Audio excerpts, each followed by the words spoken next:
देख ही रहे हो कि कुछ दिनों से मन अधीर सा रहता है, चित्त चंचल सा हो रहा है और आज रात के स्वप्न ने तो सारा ही संतोष धूल में मिला दिया। ना जाने ये अधीरता क्या करके रहेगी। राजा जी, स्वप्न की बात भूल और जिस पर विश्वास करना नहीं भाई, ये स्वप्न नहीं कहा जा सकता। हमें अयोध्या से आए बहुत दिन हो गए हैं, पता नहीं वहाँ का क्या हाल होगा। हाँ भैया, मैं एक बार भूल गया, अयोध्या से दूत आया है। आओ भाई, क्या संदेशा लाए हो? महाराज, आपको गुरुदेव ने बुलाया है। अच्छा भैया, चलो हम शीघ्र अयोध्या चले।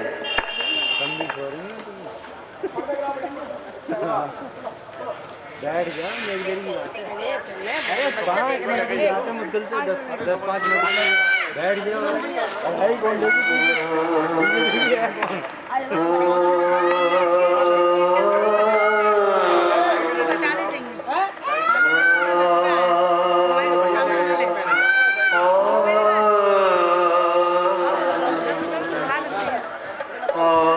माता जी प्रणाम। आओ बेटा, तुमने तो आने में बड़ी देर लगाई। केकईपुर में सब सकुशल तो है? हाँ माता जी, सब प्रकार से कुशल है, परंतु आज भैया राम और पिताजी कहाँ हैं? बेटा, पहले कुछ विश्राम कर लो, थोड़ा जलपान कर लो, फिर सब ज्ञात हो जाएगा। नहीं माँ, मैं जब तक उनके दर्शन नहीं कर लूंगा मुझे चैन नहीं आएगा माँ। बेटा, इतनी जल्दी भी क्या है? मैंने सब ठीक ठाक कर रखा है। क्या क्या ठीक ठाक कर रखा है? माँ बताओ, शीघ्र बताओ कि पिताजी, भैया लक्ष्मण तथा माता जानकी कहाँ है? बेटा, मंत्रा दासी ने बड़े सुअवसर पर मुझे सावधान कर दिया, नहीं तो सारा कार्य बिगड़ जाता और हाथ मलने के अतिरिक्त कुछ नहीं बचता। आज तुम कैसी रहस्यमयी बातें कर रही हो माँ? मैं जो पूछ रहा हूँ उसका उत्तर दो माँ। बेटा, मैंने तुम्हारे पीछे सारा काम बना कर रख दिया है, परंतु महाराज ने इस मंगल समय में अपना दम तोड़ दिया है। क्या क्या पिताजी स्वर्ग से डाल गए? नहीं। हाँ बेटा,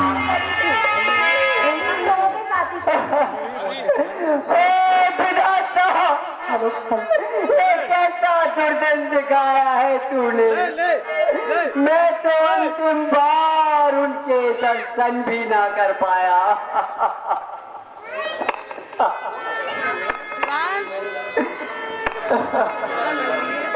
बेटा, तुम ये क्या कहने लगे? तुम ये भी नहीं समझते कि मैंने तुम्हारे लिए कितने कठिनाई से वरदान प्राप्त किए हैं। अरे ऐसे वरदान मांगते तेरी जुबान क्यों न कट गई, तेरे मुख में कीड़े क्यों न पड़ गए? क्या मेरी सारी चेष्टा निष्फल हो गई?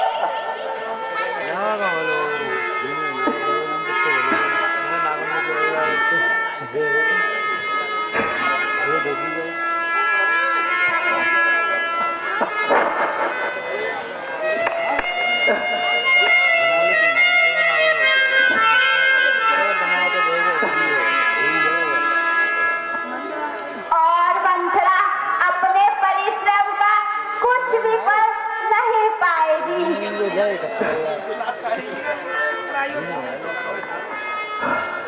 ओ दोस्त चांडाली, तूने ही राम को वन भिजवाया और तूने ही वंश का नाश कराया।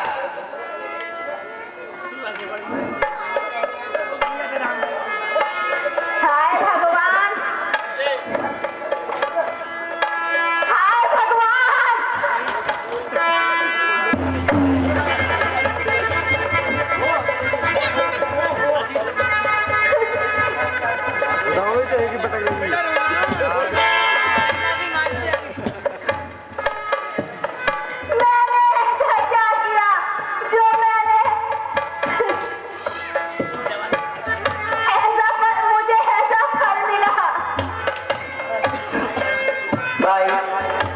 तो स्त्री को मारना पाप है। आज जो कुछ भी हुआ सब विधाता ने दिखाया है। न कुछ है दोष माता का, न कुछ इसने बनाया है।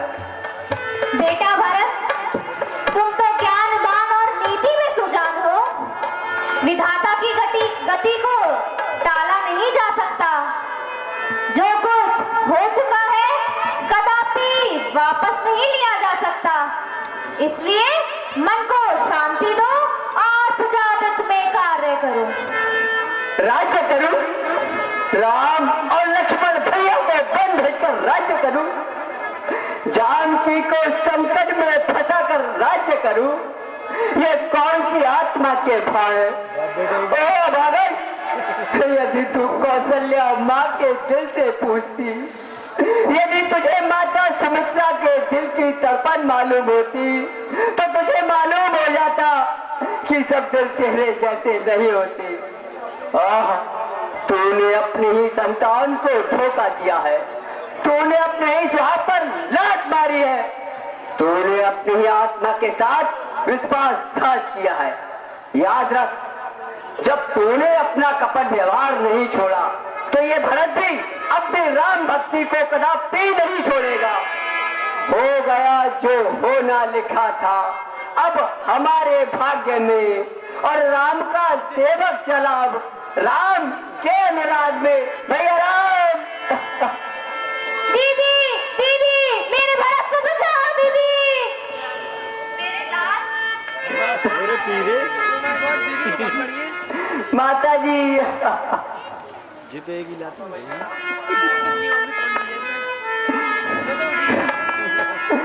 माता जी, मैं कैसे आपके मन को विश्वास दिलाऊं? हे माँ, मैं कैसे आपके मन को विश्वास दिलाऊं? बस केवल इतना कहना चाहूंगा, जो पातक मित्र को होता है छल से विष पिलाने में, गुरु को कष्ट देने में, गुरु का घर जलाने में, जो पातक स्त्री को होता है बालक के खून बहाने में, धर्मशाला पिता और ब्राह्मण का धन चुराने में, मुझे वो पाप लग जाए, मुझे दुष्कर्म प्यारा है, यदि इसका हमें मैया तनिक मेरा इशारा है।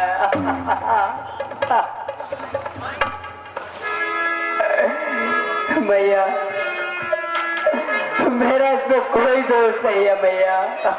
बेटा भरत, महाराज स्वर्ग सिधार राम बन चले गए, राज्य के सभी कार्य बंद हैं, अब तुम्हें ही राजकाज संभालना है, इसलिए शोक छोड़ो और राज्य कार्य चालू करो। गुरुजी, एक तो मैं कहकई पुत्र और दूसरे ही राम के वनवास का कारण, और फिर पिताजी की मृत्यु का कलंकी भी। क्या इतना सब कुछ होने के बाद भी प्रजा मेरे राज्य में सुख पाएगी? नहीं, यदि मैं गद्दी पर बैठा तो ये पृथ्वी रसाल को चली जाएगी। जब मेरे कारण ही सबने है संताप को भोगा, तो जनता को आनंद कहाँ मेरे राज्य में होगा? तो तुम राम के पास बिना जाए नहीं मानोगे? नहीं, जब तक प्राण है तब तक तो नहीं। अच्छा, तो बन जाने की तैयारी करो। ठीक है गुरुजी, चलिए। दीवान